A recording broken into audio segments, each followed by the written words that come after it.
So, so my name's Charles Funk and I'm the chairman of SearchSpace. I'm a geo by training. I started out in Australia for 10 to 12 years and have now been lucky enough to live in Canada for the last 5 years. I got a really lucky break early in my career in that the industry really took off in the big boom before the global financial crisis.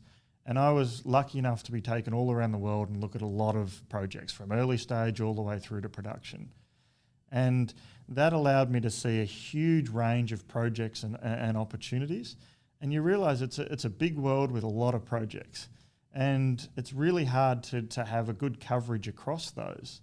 And so, I'd start off in Australia and Southeast Asia. Then I got to look at projects in Africa. Then I came over to South and Central America. I think there was a couple of months there where I spent nearly 6 months on the road when I worked with Newcrest. And so what you used to do is you used to trawl through and find, 10 or 15 projects that might meet the priorities of your company. At that stage, I was working for big companies, so they had to be very large projects.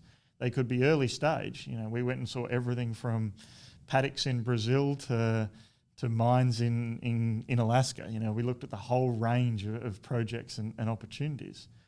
And we always thought it should be great to do this online, that if it's easy to find these projects. And so came over to Canada now nearly 6 years ago. Lucky enough to have been involved in some huge successes, most notably Panuco with Vizsla. And Vizsla's a great example. Here's a project in Mexico that hadn't had any modern exploration until Mike Connett and Craig Parry put the deal together. We had huge success last year.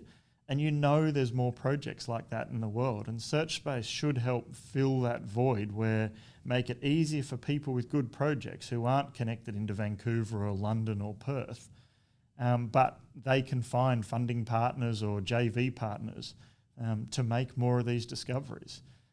It's a natural addition to our space. And I think my background as a geologist looking for projects over the last 15, 20 years has shown that this is just a natural addition that should be in the mining industry.